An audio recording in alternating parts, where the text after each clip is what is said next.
Brush પ્રકારના કોન્ટેક્ટની રચના યોગ્ય આકૃતિ સાથે સમજાવો. તો અહીંયા થોડા કમ્પોનન્ટ છે અને એના વિશેની માહિતી છે કે ભાઈ બ્રશ પ્રકારના કોન્ટેક્ટમાં કઈ કઈ એસેમ્બલીની જરૂરિયાત છે.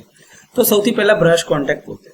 તો આ બ્રશ કોન્ટેક્ટ જે છે એ ફ્લેક્સિબલ ફિંગર્સ અથવા તો સ્ટ્રીપ પ્રકારના હોય છે. જો તમે અહીંયા આગળ આકૃતિમાં જોઈ શકતા હોય તો બારીક ધાતુના વાયર અથવા તો લેમિનેટેડ કોપર સ્ટ્રીપથી એ બનાવેલા હોય છે અને આ બ્રશ મૂવિંગ અથવા તો રોટરી સંપર્ક સપાટી એટલે કે કંડક્ટર જે છે શાફ્ટ રિંગ અથવા તો પ્લગ જે આપણે આર્મેચર ઉપર તમે જોયું હતું ડીસી મશીનમાં કોમ્યુટેટર સેગમેન્ટની ઉપર તમે જે બ્રશ લગાડો છો એ જ પ્રકારના કોન્ટેક્ટ છે અને એ રોટરી સપાટી સાથે આવી રીતે કોન્ટેક્ટ કરે છે. એને હવે બ્રશ જે છે એને રાખવા માટેના બ્રશ હોલ્ડર અથવા તો બ્રશ કેરિયર હોય છે. તો એક નોન કન્ડક્ટિંગ ફ્રેમ અથવા તો હાઉસિંગ કે જે બ્રશ એલિમેન્ટ્સને જગ્યા પર રાખે છે એટલે કે પોતાની પોઝિશન પર રાખે છે અને એને માટે એક સ્ટ્રક્ચરલ સપોર્ટ તૈયાર કરે છે. સ્પ્રિંગ કે કમ્પ્રેશન મિકેનિઝમ.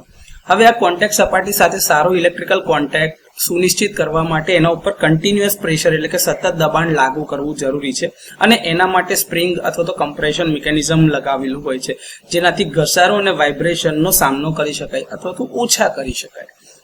કોન્ટેક્ટ સરફેસ તો કે ભાઈ તમારી જે સામાન્ય રીતે એક ફરતું અથવા તો સ્લાઇડિંગ નળાકાર પ્રકારનું જે કંડક્ટર જેને આપણે રોટર કહીએ છીએ અથવા તો રિંગ ટાઈપ કોન્ટેક્ટ અથવા તો રિયલ ટાઈપના કોન્ટેક્ટ હોય છે જેના ઉપર બ્રશ કોન્ટેક્ટ બેસાડવામાં આવે છે અને તે સરળ અને કન્ડક્ટિંગ હોવું જરૂરી છે.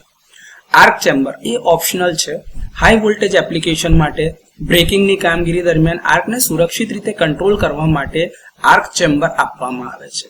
તો આકૃતિમાં તમે જોઈ શકો છો આ તમારા ફિક્સ કોન્ટેક્ટ અને આ તમારા મૂવિંગ કોન્ટેક્ટ છે કે જે રોટર સપાટીની સાથે કોન્ટેક્ટમાં આવે છે અને આ રીતે બ્રશ કોન્ટેક્ટ સપાટીને અડકેલા હોય છે અને જ્યારે ઓપરેશન થાય ત્યારે એ મેકિંગ બ્રેકિંગ ઓપરેશન થાય છે એટલે ફિક્સ કોન્ટેક્ટથી મૂવિંગ કોન્ટેક્ટ છૂટા પડે છે. તો આ રીતે બ્રશ કોન્ટેક્ટની રચના આકૃતિ સાથે સમજી શકાય છે.